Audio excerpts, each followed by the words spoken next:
El sol de la mañana entraba por las ventanas grandes de la oficina en el piso 20 del edificio más alto de la ciudad. Roberto Mendoza estaba sentado en su silla de cuero negro, mirando los papeles sobre su escritorio. Había trabajado durante 30 años para llegar a este momento. Su empresa de construcción era ahora una de las más importantes del país. Tenía más de 5.000 empleados y proyectos en 10 ciudades diferentes.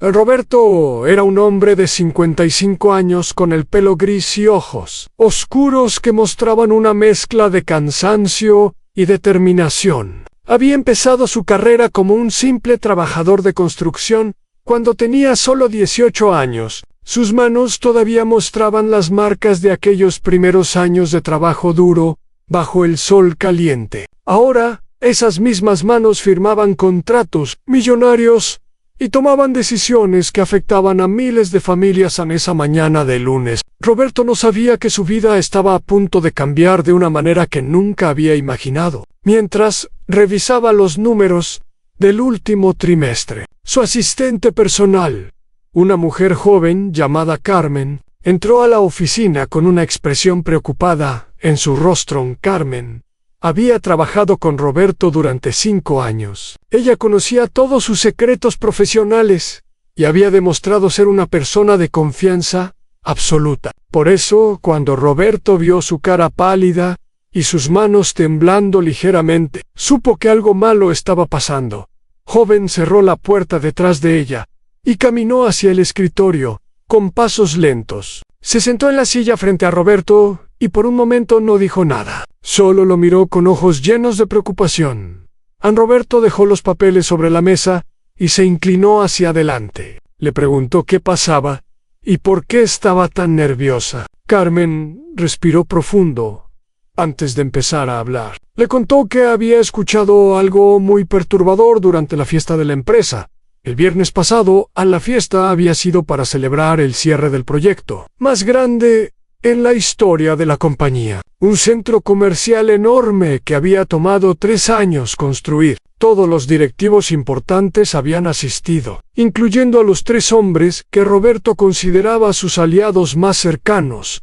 Estos 3 hombres eran Alejandro Vargas, el director financiero, Miguel Torres, el director de operaciones, y Fernando Reyes, el director legal. Roberto había contratado a cada uno de ellos personalmente. Les había dado oportunidades cuando nadie más creía en ellos. Les había pagado salarios generosos y les había tratado como familia. Carmen explicó que durante la fiesta, ella había ido al balcón del hotel para tomar aire fresco. La música estaba muy fuerte adentro y necesitaba un momento de silencio. Cuando llegó al balcón, escuchó voces que venían de la esquina oscura. Reconoció inmediatamente las voces de Alejandro, Miguel y Fernando. Los 3 hombres estaban hablando en voz baja, pero Carmen pudo escuchar suficiente para entender lo que planeaban. Alejandro decía que era el momento perfecto para actuar, que Roberto estaba distraído con los nuevos proyectos y no iba a ver lo que venía. Miguel estuvo de acuerdo y añadió que ya tenían toda la evidencia que necesitaban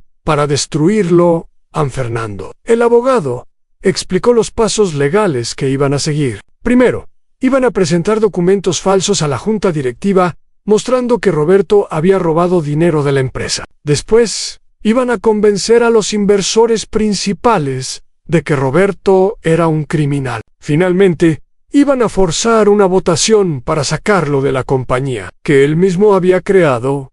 Carmen estaba tan sorprendida que casi dejó caer su copa de vino, pero se controló y permaneció en silencio, escondida en las sombras del balcón. Los 3 conspiradores siguieron hablando durante varios minutos más, revelando detalles específicos de su plan.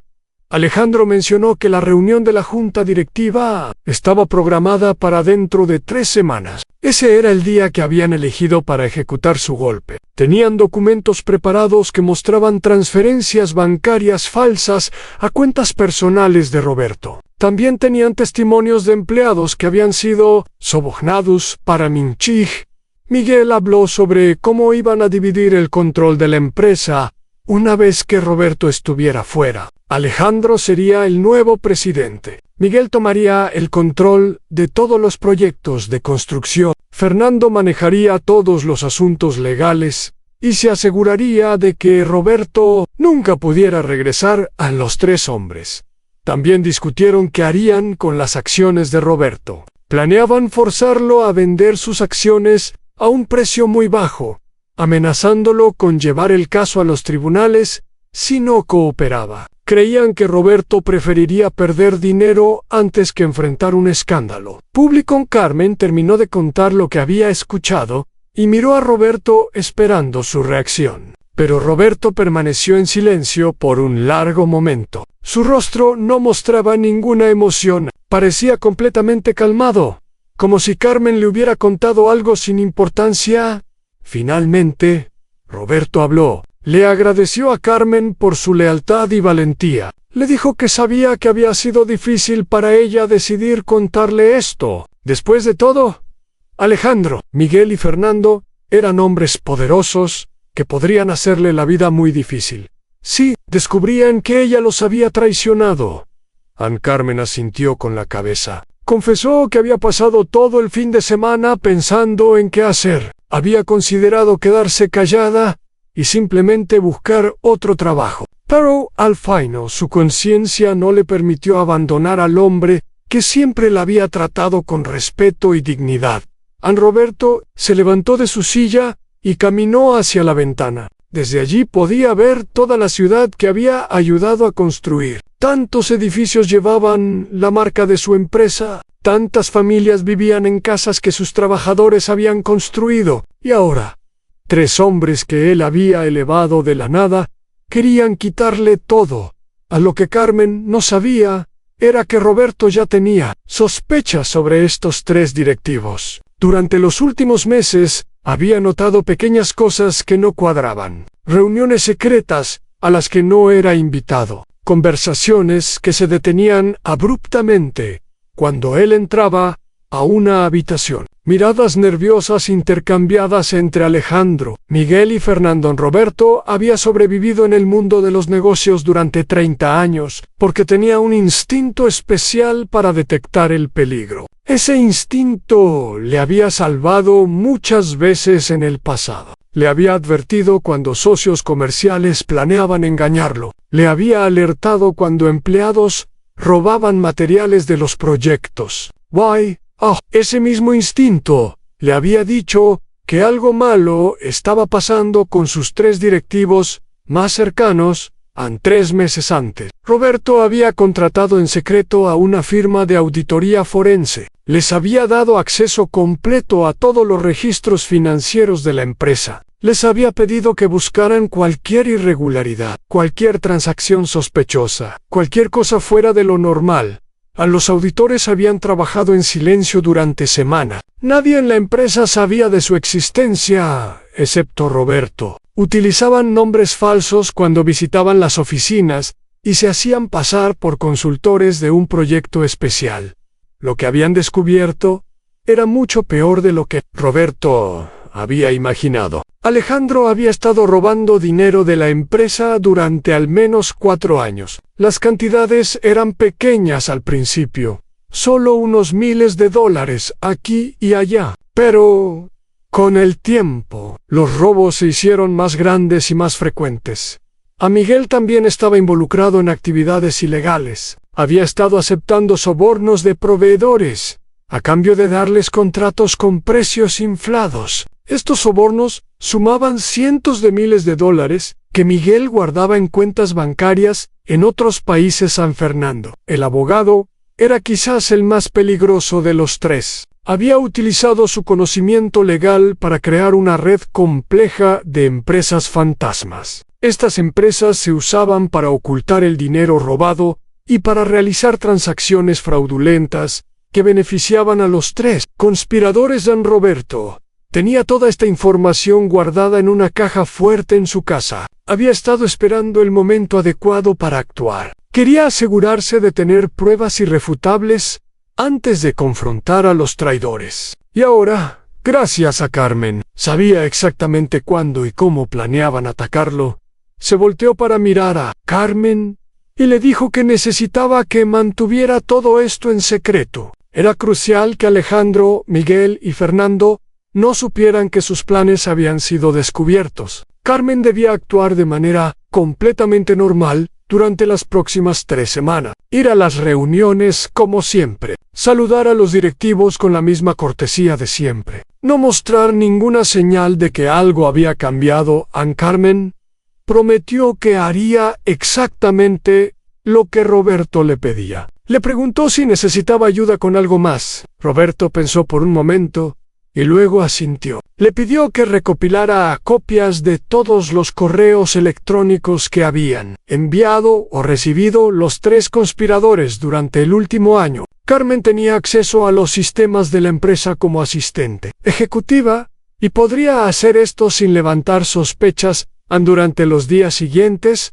Roberto continuó con su rutina normal. Llegaba a la oficina temprano en la mañana, asistía a reuniones con clientes y proveedores, almorzaba con empleados de diferentes departamentos, regresaba a casa tarde en la noche para cenar con su esposa, Elena. Elena era una mujer de 52 años que había estado al lado de Roberto desde el principio. Se habían conocido cuando ambos eran jóvenes y pobres. Ella había trabajado como secretaria mientras él empezaba su carrera en la construcción. Juntos habían enfrentado años difíciles de escasez y lucha, y juntos habían celebrado cada victoria y cada logro.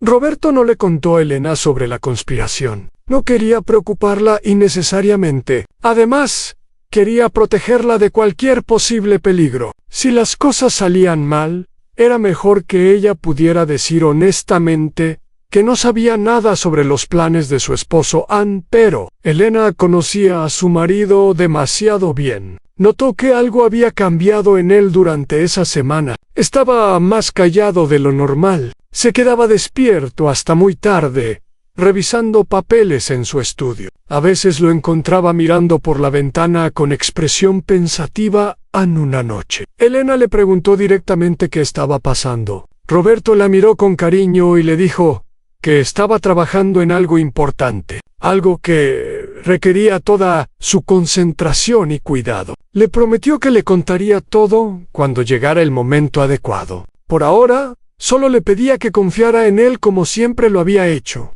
Elena aceptó la respuesta de su esposo, aunque no estaba completamente satisfecha. Había aprendido durante 30 años de matrimonio que Roberto siempre tenía buenas razones para sus acciones. Si él decía que le contaría todo más tarde, entonces así sería mientras tanto. Carmen estaba haciendo su trabajo con eficiencia y discreción. Cada noche, después de que todos se iban de la oficina, ella se quedaba trabajando hasta tarde. Utilizaba su acceso a los sistemas para copiar correos electrónicos y documentos importantes. Guardaba todo en una memoria USB que escondía en su bolso. Los correos electrónicos revelaron todavía más detalles sobre la conspiración. Alejandro, Miguel y Fernando habían estado comunicándose durante más de un año sobre sus planes. Al principio sus conversaciones eran vagas y cuidadosas. Usaban palabras en código y referencias ambiguas, pero con el tiempo se volvieron más confiados y sus mensajes se hicieron más directos. En uno de los correos, Alejandro escribió que Roberto era un viejo tonto que no merecía dirigir una empresa tan grande. Decía que él podría triplicar las ganancias si tuviera el control total. Miguel respondió burlándose de la forma anticuada en que Roberto manejaba los negocios. Fernando añadió que era hora de que la nueva generación tomara el mando. Carmen sintió rabia al leer estos mensajes. Conocía a Roberto desde hacía 5 años y sabía qué tipo de persona era. Un hombre que recordaba los cumpleaños de todos sus empleados. Un jefe que había pagado los gastos médicos de trabajadores cuando sus familias estaban en crisis. Un líder que trataba a todos con dignidad. Desde el presidente de la junta hasta el hombre que limpiaba los pisos. Estos 3 hombres, que le debían todo a Roberto, estaban planeando destruirlo por pura avaricia y ambición. Carmen no podía entender cómo alguien podía ser tan desagradecido y tan cruel. Una semana antes de la reunión de la junta directiva, Roberto convocó a una reunión privada con los auditores forenses. Se encontraron en un hotel discreto en las afueras de la ciudad. El lugar era un pequeño establecimiento familiar donde nadie los reconocería. El jefe del equipo de auditores era un hombre llamado Daniel García. Era un profesional con más de 20 años de experiencia investigando fraudes corporativos. Había trabajado en casos famosos que habían terminado con ejecutivos importantes en la cárcel.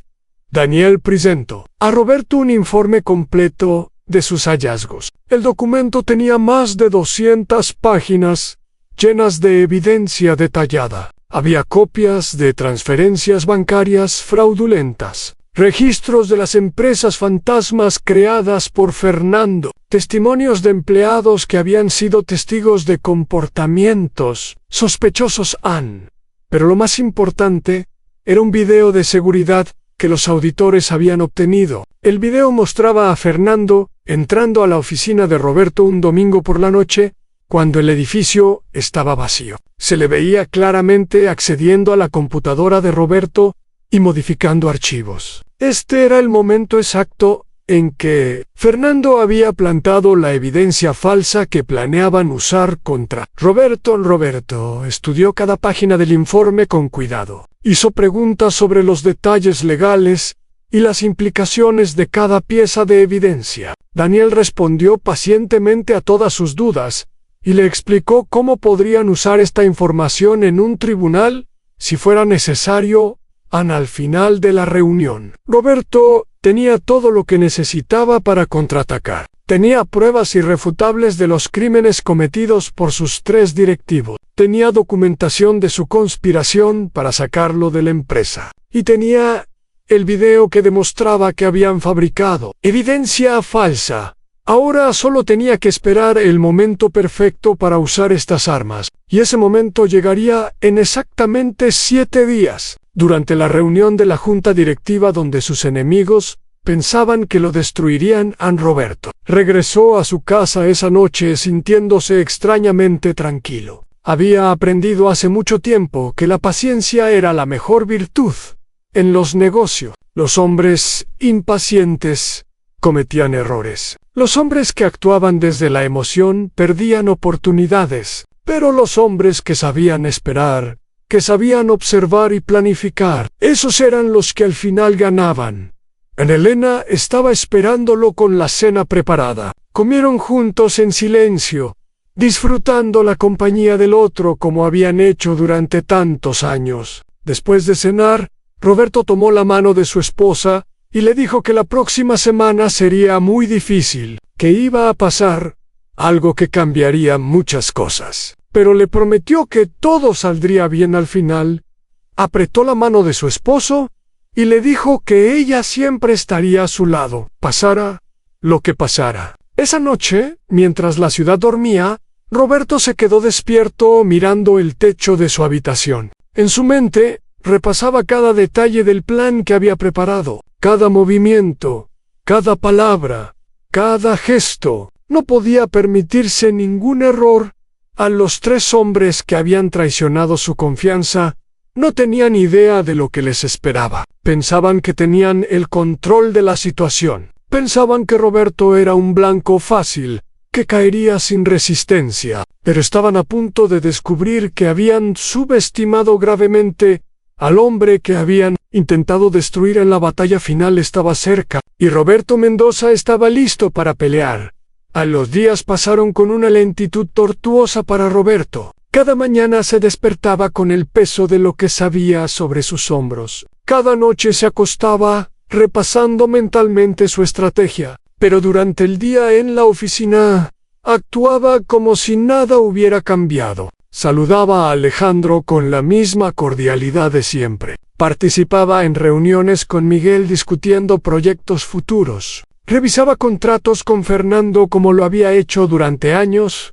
A los 3 conspiradores no sospechaban nada. Seguían adelante con sus planes, convencidos de que la victoria estaba asegurada. Roberto podía ver la anticipación en sus ojos cuando pensaban que nadie los estaba mirando. Pequeñas sonrisas de satisfacción, miradas de complicidad intercambiadas en los pasillos, susurros apresurados cuando creían estar solos en Carmen.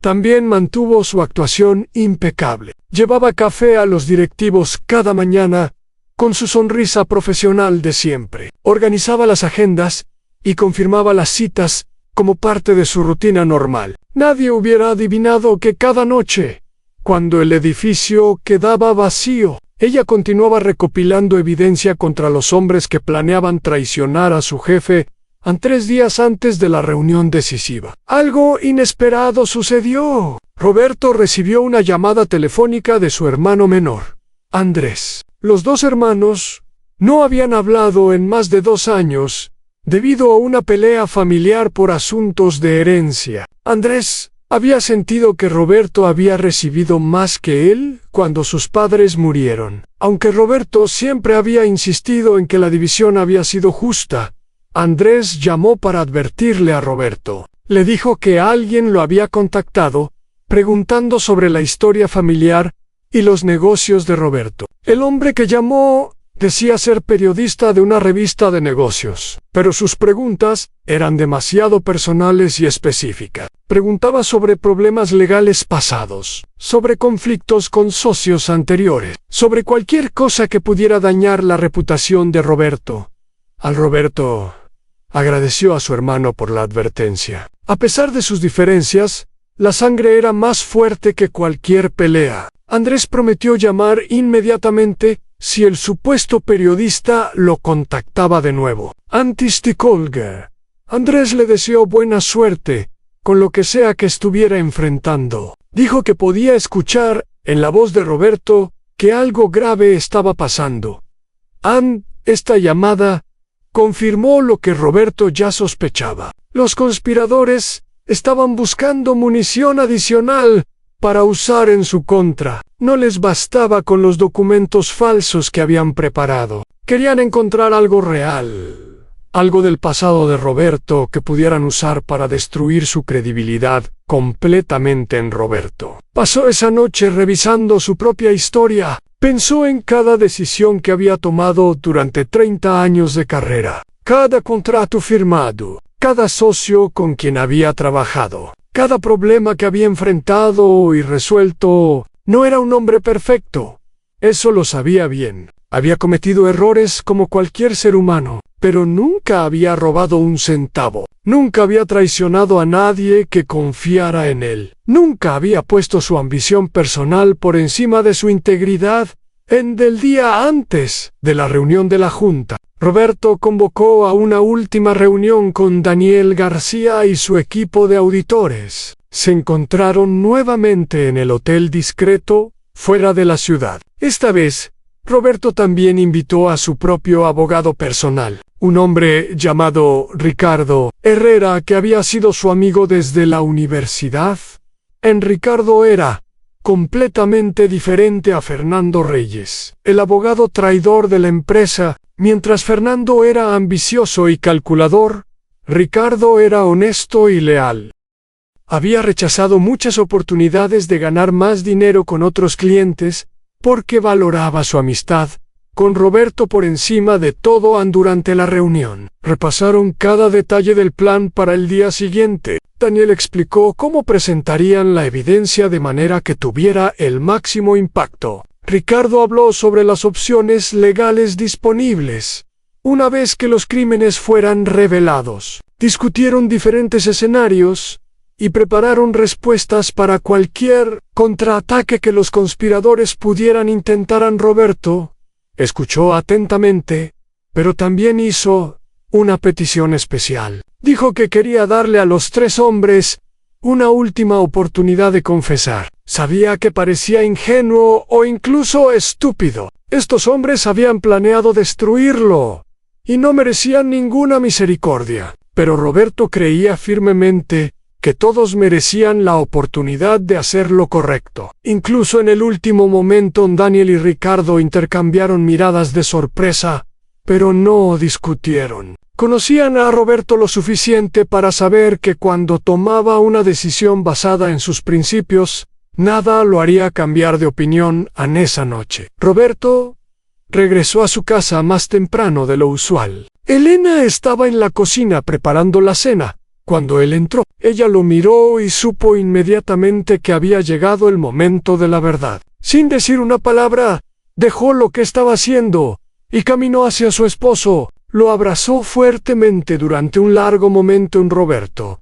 Finalmente le contó todo. Le habló sobre la conspiración de los 3 directivos. Le explicó los meses de investigación secreta. Le mostró el plan que había preparado para el día siguiente. Elena escuchó en silencio, su rostro mostrando una mezcla de rabia y tristeza, aun cuando Roberto terminó de hablar. Elena tomó su rostro entre sus manos. Lo miró directamente a los ojos y le dijo que estaba orgullosa de él, orgullosa de cómo había manejado la situación con calma y estrategia, en lugar de actuar impulsivamente. Orgullosa de que incluso ahora, después de todo lo que estos hombres habían hecho, él todavía quería darles una oportunidad de redimirse.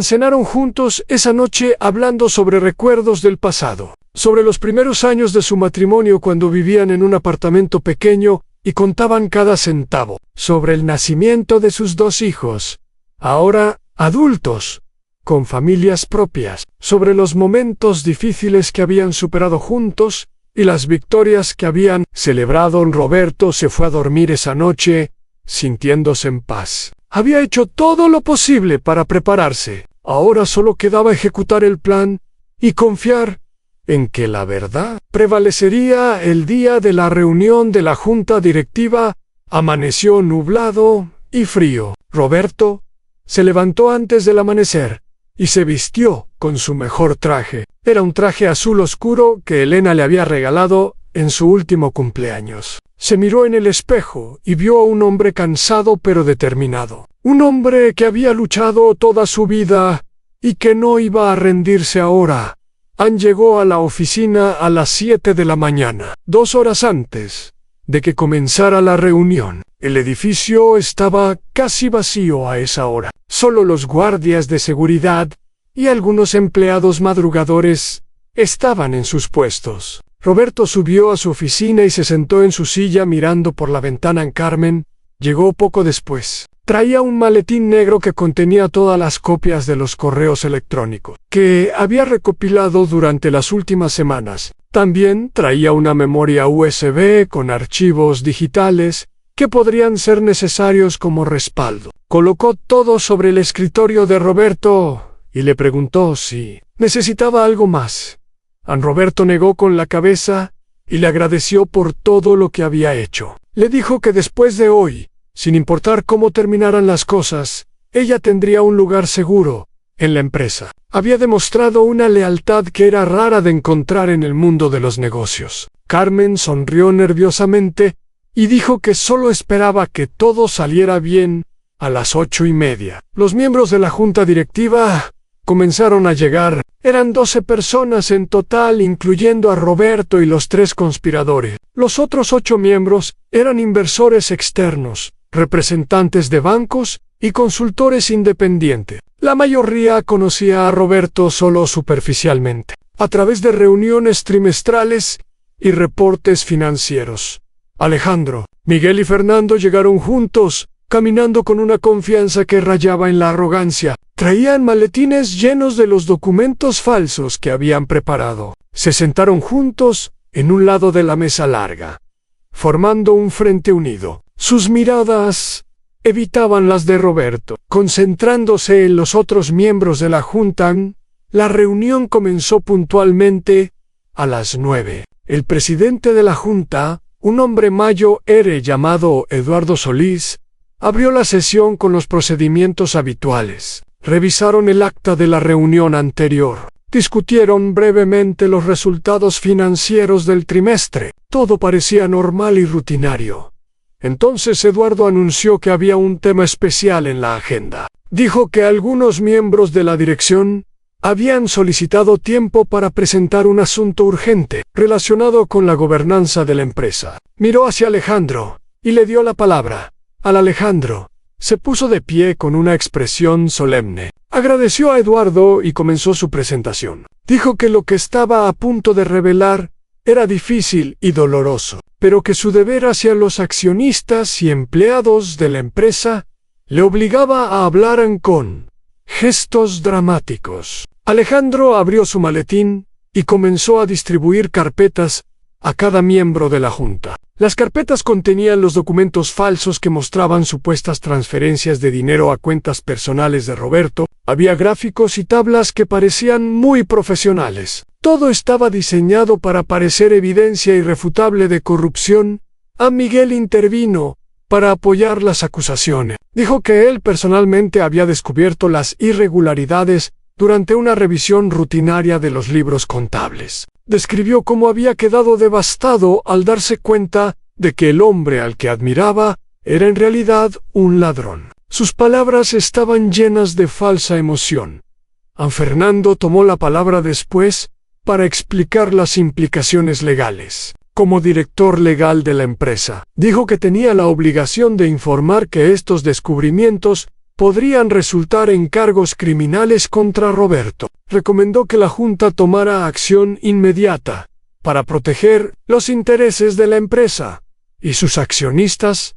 A los otros miembros de la Junta escuchaban con expresiones de shock y preocupación. Hojeaban los documentos en las carpetas, tratando de entender las cifras y los gráficos. Algunos miraban a Roberto con ojos acusadores, otros simplemente parecían confundidos por el giro inesperado que había tomado la reunión en Roberto. Permanecía sentado en silencio, observando todo con calma. No interrumpió ni una sola vez durante las presentaciones de sus acusadores. Su rostro no mostraba ninguna emoción visible. Esta falta de reacción pareció desconcertar a los tres conspiradores, que esperaban protestas furiosas o intentos desesperados de defensa. Cuando Fernando terminó su exposición, Eduardo se volvió hacia Roberto. Le dijo que estas eran acusaciones muy serias, y le preguntó si tenía algo que decir en su defensa. La sala quedó en silencio absoluto. Todos los ojos estaban fijos en el hombre que había construido la empresa desde la nada. Roberto se levantó lentamente de su silla, miró a cada persona en la sala, uno por uno, antes de comenzar a hablar. Su voz era tranquila y medida, sin ningún rastro de nerviosismo o ira. Primero, agradeció a Alejandro, Miguel y Fernando por su presentación tan detallada. Dijo que era impresionante la cantidad de trabajo que habían puesto en preparar estos documentos. Los tres conspiradores intercambiaron miradas de satisfacción, pensando que Roberto estaba siendo sarcástico en su derrota. Pero entonces Roberto cambió de tono. Dijo que antes de que la Junta tomara cualquier decisión, había algo que todos necesitaban ver. Caminó hacia la puerta de la sala de reuniones y la abrió. Entraron Daniel García y Ricardo Herrera, cargando cajas de documentos y un proyector portátil. Alejandro, Miguel y Fernando se pusieron tensos inmediatamente. No reconocían a estos hombres y no tenían idea de qué estaba pasando. Por primera vez, un destello de preocupación cruzó sus rostros. Roberto presentó a Daniel como el jefe de una firma de auditoría forense que había sido contratada meses atrás para revisar las finanzas de la empresa. Presentó a Ricardo como su abogado personal y amigo de toda la vida. Explicó que tenía en su poder evidencia que contradiría completamente las acusaciones que acababan de ser presentadas en el proyector.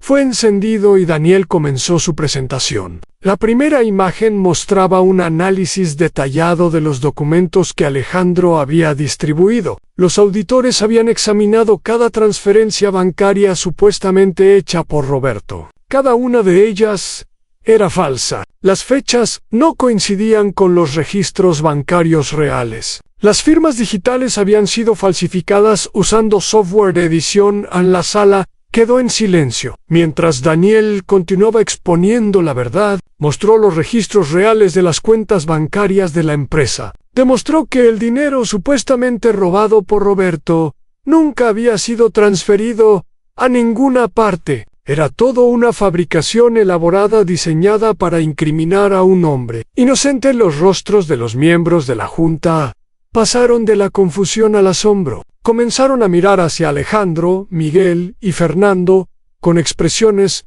muy diferentes a las de antes. Ya no eran miradas de aliados, eran miradas de sospecha y acusación. Daniel pasó a la segunda parte de su presentación. Ahora mostraba la evidencia real de crímenes cometidos, pero los criminales no eran quienes los conspiradores habían afirmado, eran ellos mismos.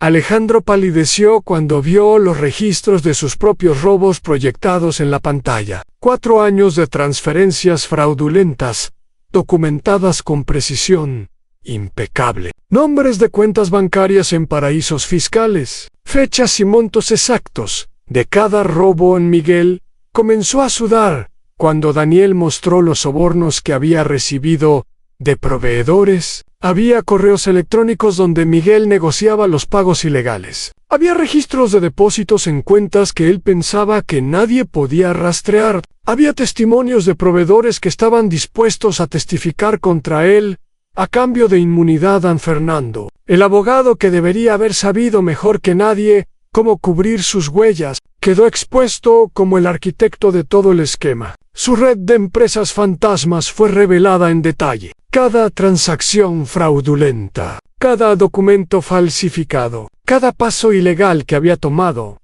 para proteger los crímenes de sus compañeros y los suyos propios. Pero el momento más devastador llegó cuando Daniel reprodujo el video de seguridad. La pantalla mostró claramente a Fernando entrando a la oficina de Roberto un domingo por la noche. Se le veía accediendo a la computadora y manipulando archivos. Este era el momento exacto en que había plantado la evidencia falsa. No había manera de negar lo que todos estaban viendo. A los 3 conspiradores estaban paralizados. Sus rostros mostraban una mezcla de terror y desesperación. Todo su plan, cuidadosamente elaborado, se había derrumbado en cuestión de minutos. Las armas que pensaban usar contra Roberto ahora apuntaban directamente hacia ellos. Eduardo, el presidente de la junta, se puso de pie con expresión de furia contenida. Ordenó a Alejandro, Miguel y Fernando que permanecieran en sus lugares. Nadie iba a salir de esa sala hasta que se aclarara completamente esta situación. Roberto levantó una mano y pidió la palabra una vez más. Dijo que antes de que se tomaran decisiones finales, quería dirigirse directamente a los 3 hombres que habían intentado destruirlo. Caminó hacia donde estaban sentados los conspiradores y se paró frente a ellos. Los miró durante un largo momento antes de hablar. Su voz era suave pero firme. Les preguntó si recordaban cómo había comenzado su relación con cada uno de ellos. Le recordó a Alejandro que lo había contratado cuando ninguna otra empresa quería darle una oportunidad. Había sido despedido de su trabajo anterior por supuestas irregularidades que nunca fueron probadas. Roberto había creído en su inocencia y le había dado una segunda oportunidad. Le recordó a Miguel que había llegado a la empresa como un joven ingeniero sin experiencia. Roberto lo había tomado bajo su ala y le había enseñado todo lo que sabía sobre el negocio de la construcción. Lo había promovido repetidamente hasta convertirlo en uno de los directivos más importantes. Le recordó a Fernando que había sido un abogado recién graduado cuando Roberto lo contrató. No tenía clientes ni reputación. Roberto le había dado su primera gran oportunidad profesional y lo había ayudado a construir una carrera exitosa. A Roberto les dijo que ahora tenía una pregunta simple para ellos. Les preguntó, ¿por qué? ¿Por qué habían decidido traicionarlo después de todo lo que había hecho por ellos? ¿Por qué habían elegido el camino de la mentira y el robo cuando tenían todo lo que necesitaban? ¿Por qué habían intentado destruir a un hombre que solo les había mostrado confianza y generosidad? Los 3 hombres no podían mirarlo a los ojos. Alejandro balbuceó algo sobre ambición y oportunidades. Miguel murmuró excusas sobre presiones financieras. Fernando simplemente negó con la cabeza. incapaz de encontrar palabras. Roberto asintió lentamente. Les dijo que esta era su última oportunidad de hacer lo correcto. Podían confesar ahora, ante la junta directiva, y aceptar las consecuencias de sus acciones. O podían continuar negando y enfrentar el peso completo de la ley. Cuando este caso llegara a los tribunales, el silencio en la sala era absoluto. Todos esperaban ver qué decisión tomarían los tres conspiradores. Era un momento de verdad que definiría no solo su futuro legal, sino también su carácter como seres humanos. El silencio en la sala de juntas se extendió durante lo que pareció una eternidad. Los tres conspiradores permanecían sentados, sus rostros reflejando una batalla interna entre el orgullo y la realidad de su situación. Los otros miembros de la junta observaban con una mezcla de curiosidad y desprecio, esperando ver cómo reaccionarían estos hombres que habían sido expuestos como traidores y ladrones. Finalmente, Alejandro fue el primero en hablar. Su voz temblaba mientras intentaba recuperar algo de dignidad. Dijo que todo había sido un malentendido, que los documentos que Daniel había presentado podían ser interpretados de diferentes maneras, que él personalmente nunca había robado nada y que todo el dinero en esas cuentas bancarias tenía explicaciones legítimas. Roberto lo escuchó sin interrumpir. Cuando Alejandro terminó sus excusas, Roberto simplemente asintió hacia Daniel, quien proyectó una nueva serie de documentos. Estos mostraban correos electrónicos donde Alejandro discutía específicamente cómo ocultar el dinero robado. Había mensajes donde celebraba sus éxitos en engañar a la empresa. Había conversaciones donde planeaba futuras apropiaciones ilegales. Alejandro se quedó sin palabras. Su rostro pasó del rojo de la vergüenza al blanco del miedo. Ya no podía mantener la fachada de inocencia. Bajó la cabeza y no volvió a hablar.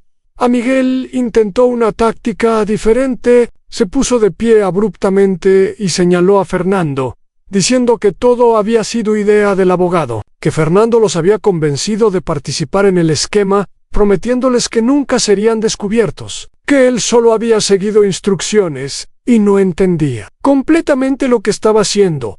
Fernando reaccionó con furia a esta traición dentro de la traición. Gritó que Miguel mentía, que los tres habían planeado todo juntos desde el principio, que nadie era inocente y que todos compartían la misma culpa. Los dos hombres comenzaron a discutir acaloradamente, acusándose mutuamente mientras los miembros de la junta observaban con disgusto. Roberto levantó la mano pidiendo silencio. Su voz cortó a través del caos con autoridad tranquila. Les dijo a los tres que sus intentos de culparse mutuamente solo empeoraban su situación. La evidencia mostraba claramente que todos habían participado voluntariamente en los crímenes. Cada uno tenía mensajes, documentos y registros que probaban su participación activa en Eduardo. El presidente de la junta intervino entonces. Había escuchado suficiente. Propuso que la junta votara inmediatamente sobre la destitución de los tres directivos. También propuso que se contactara a las autoridades legales para iniciar una investigación criminal formal. La votación fue unánime. Los 8 miembros independientes de la junta levantaron sus manos sin dudarlo. Alejandro, Miguel y Fernando quedaron oficialmente destituidos de todos sus cargos en la empresa. Sus accesos a los sistemas de la compañía serían revocados inmediatamente. Sus oficinas serían vaciadas bajo supervisión de seguridad. Ricardo Herrera, el abogado de Roberto, se puso de pie para explicar los próximos pasos legales. Dijo que ya había preparado una denuncia criminal completa, que sería presentada ante las autoridades esa misma tarde. La denuncia incluía cargos de fraude, falsificación de documentos, conspiración y difamación. Los 3 hombres enfrentaban la posibilidad de años en prisión si eran declarados culpables. También anunció que se presentaría una demanda civil para recuperar todo el dinero que había sido robado de la empresa. Los auditores habían calculado que los 3 conspiradores Habían sustraído más de $2 millones durante los últimos 4 años. La empresa buscaría no solo recuperar ese dinero, sino también daños adicionales por el intento de destruir la reputación de Roberto. Los 3 conspiradores escuchaban todo esto con rostros descompuestos. La magnitud de lo que habían perdido apenas comenzaba a hundirse en sus mentes. No solo habían perdido sus trabajos y sus salarios generosos, habían perdido su libertad, su reputación y probablemente todo su patrimonio personal. Todo porque habían elegido la traición sobre la lealtad. 2 guardias de seguridad entraron a la sala de juntas. Habían sido llamados previamente por Roberto como parte de su planificación. Los 3 exdirectivos fueron escoltados fuera del edificio bajo la mirada de todos los empleados que habían llegado a trabajar esa mañana. El paseo de la vergüenza a través de los pasillos fue largo y humillante. Ann Carmen estaba de pie cerca del ascensor. Cuando pasaron, Alejandro la miró con ojos llenos de sospecha y rabia. De alguna manera había adivinado que ella tenía algo que ver con su caída, pero Carmen mantuvo su expresión neutral y no dijo una palabra. Simplemente observó mientras los 3 hombres desaparecían de su vida profesional para siempre, después de que se fueron los conspiradores. Roberto se dirigió a los miembros restantes de la junta. Les agradeció por su apoyo y su rápida decisión. Reconoció que la situación había sido difícil y que las revelaciones de ese día habían sido impactantes para todos. Eduardo habló en nombre de la junta. Dijo que todos lamentaban profundamente lo que había sucedido. Expresó su admiración por la forma en que Roberto había manejado la crisis, en lugar de actuar impulsivamente cuando descubrió la conspiración. Había reunido evidencia pacientemente y había esperado el momento adecuado para actuar. Esa era la marca de un verdadero líder. Los otros miembros de la junta expresaron sentimientos similares. Varios de ellos se acercaron a Roberto personalmente para estrechar su mano y ofrecer palabras de apoyo. Una de las directoras, una mujer llamada Patricia Varela, que representaba un fondo de inversiones importante, le dijo que, después de ver cómo había manejado esta situación, tenía aún más confianza en el futuro de la empresa ni la reunión de la junta. Continuó durante otra hora, ahora centrada en asuntos más constructivos. Discutieron cómo llenar los 3 puestos vacantes en la dirección. Roberto propuso que se hiciera una búsqueda tanto interna como externa para encontrar a las personas más calificadas. No quería repetir el error de contratar a personas solo porque les tenía confianza personal. La competencia y la integridad serían los criterios más importantes. También discutieron cómo manejar la comunicación pública sobre el escándalo. Era inevitable que la noticia se filtrara eventualmente. Los empleados habían visto a los 3 directivos siendo escoltados fuera del edificio. Los rumores comenzarían a circular antes de que terminara el día. La junta decidió preparar un comunicado oficial que explicara la situación de manera transparente, pero sin entrar en detalles que pudieran perjudicar los procedimientos legales en curso. Cuando la reunión finalmente terminó, Roberto se quedó solo en la sala de juntas. Se sentó en silencio durante varios minutos, procesando todo lo que había sucedido. Había ganado esta batalla, pero no sentía ningún triunfo, solo una profunda tristeza por la traición de hombres que había considerado sus amigos y aliados. Ann Carmen entró a la sala trayendo una taza de café. Se sentó junto a Roberto y le preguntó cómo se sentía. Él le agradeció por preguntar y confesó que se sentía extrañamente vacío. Había pasado semanas preparándose para este momento, visualizando cómo sería la confrontación. Pero ahora que había terminado, no sabía exactamente qué sentir. Ann Carmen le dijo que eso era completamente normal. Le recordó que él era una buena persona que había sido forzada a hacer cosas difíciles por personas malas. Era natural que no disfrutara de su victoria porque él no era el tipo de persona que disfrutaba del sufrimiento de otros. Incluso cuando ese sufrimiento era merecido, Roberto sonrió por primera vez en muchas horas. Le dijo a Carmen que era muy sabia para su edad. Ella rió y respondió que había aprendido de un buen maestro. Ese comentario tocó algo profundo en Roberto. Se dio cuenta de que a pesar de la traición de algunos, todavía había personas en quienes podía confiar. Personas que valoraban la lealtad y la integridad tanto como él en esa tarde. Roberto hizo algo que no había hecho en años. Salió de la oficina a las 3 de la tarde, horas antes de su horario habitual. Condujo directamente a su casa, donde Elena lo estaba esperando. Ella había estado preocupada todo el día, revisando su teléfono constantemente, esperando noticias. Cuando Roberto entró por la puerta, Elena corrió hacia él, lo abrazó fuertemente y le preguntó cómo había ido todo. Roberto le contó los eventos del día con todos los detalles. Describió las caras de los conspiradores cuando la evidencia en su contra fue revelada. Explicó cómo la Junta había votado unánimemente para destituirlos. Mencionó las acciones legales que ya estaban en marcha.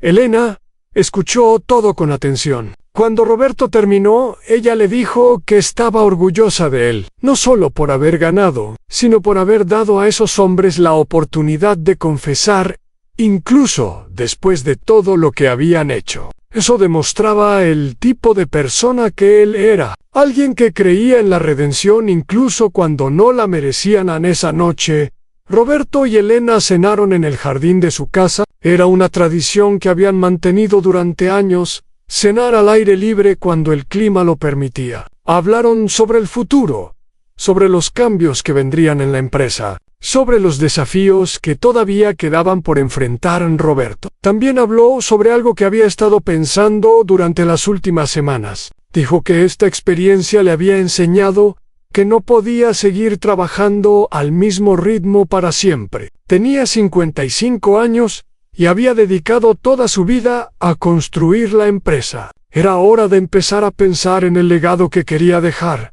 Elena preguntó qué tenía en mente. Roberto explicó que quería empezar a preparar una nueva generación de líderes para la empresa. Personas jóvenes con talento e integridad que pudieran eventualmente tomar el control cuando él decidiera retirarse. No quería vender la empresa a extraños, ni dejarla en manos de personas que solo veían números y ganancias.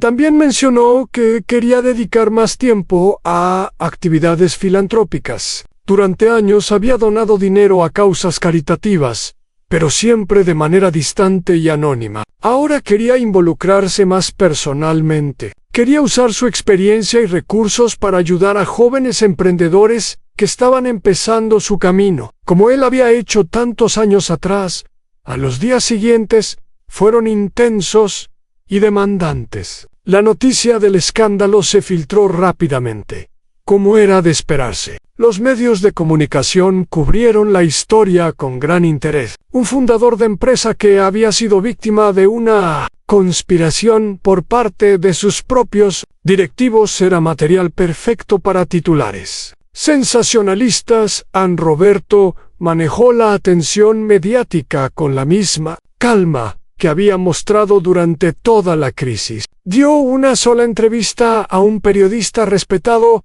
que había cubierto el mundo de los negocios durante décadas. En esa entrevista, Roberto explicó los hechos básicos sin entrar en detalles dramáticos. Habló sobre la importancia de la integridad en los negocios. Agradeció a su equipo y a su familia por su apoyo. La respuesta del público fue abrumadoramente positiva. Muchas personas escribieron cartas y mensajes elogiando la forma en que Roberto había manejado la situación. Otros empresarios lo contactaron para expresar su admiración y solidaridad. Incluso algunos competidores, con quienes había tenido relaciones tensas en el pasado, enviaron mensajes de respeto a los empleados de la empresa.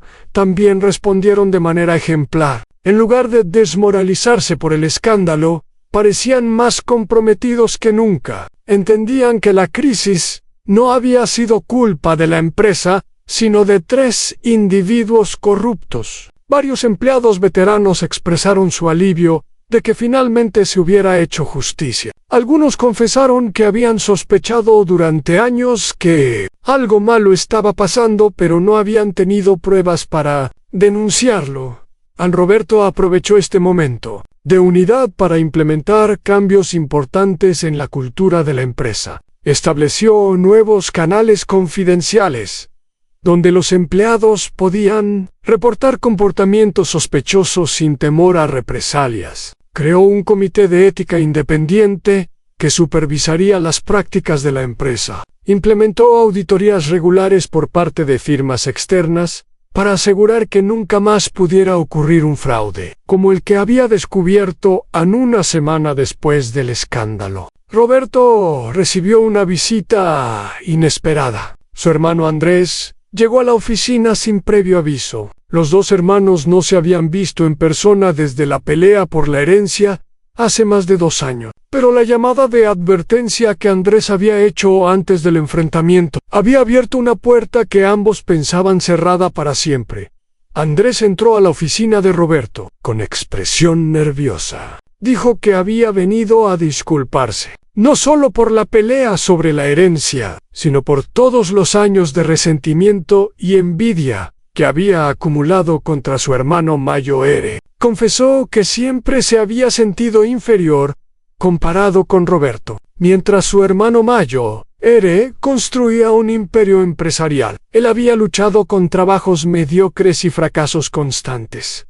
Roberto escuchó a su hermano sin interrumpir. Cuando Andrés terminó de hablar, Roberto se levantó y lo abrazó. Le dijo que él también tenía cosas por las cuales disculparse. Reconoció que había estado tan concentrado en su carrera que había descuidado a su familia, que podría haber sido más generoso y comprensivo con las dificultades de su hermano menor. Los dos hermanos hablaron durante horas ese día. Compartieron recuerdos de su infancia, hablaron sobre sus padres y sobre las lecciones que les habían enseñado. Discutieron sus diferencias y encontraron más puntos en común de los que habían imaginado. Para cuando Andrés se fue esa noche, habían acordado reconstruir su relación y verse regularmente. Mientras tanto, los procedimientos legales contra los 3 conspiradores avanzaban rápidamente. La policía había abierto una investigación formal, basándose en la denuncia presentada por Ricardo Herrera. Los 3 exdirectivos habían sido interrogados y se les había prohibido salir del país. Mientras durara la investigación, Alejandro fue el primero en buscar un acuerdo. Sus abogados contactaron a Ricardo para explorar la posibilidad de reducir los cargos a cambio de una confesión completa y la devolución del dinero robado. Roberto consideró la propuesta cuidadosamente antes de rechazarla. Dijo que Alejandro tendría que enfrentar las consecuencias completas de sus acciones, como los demás. Miguel intentó una táctica diferente. Contrató a un equipo de abogados costosos que comenzaron a atacar la validez de la evidencia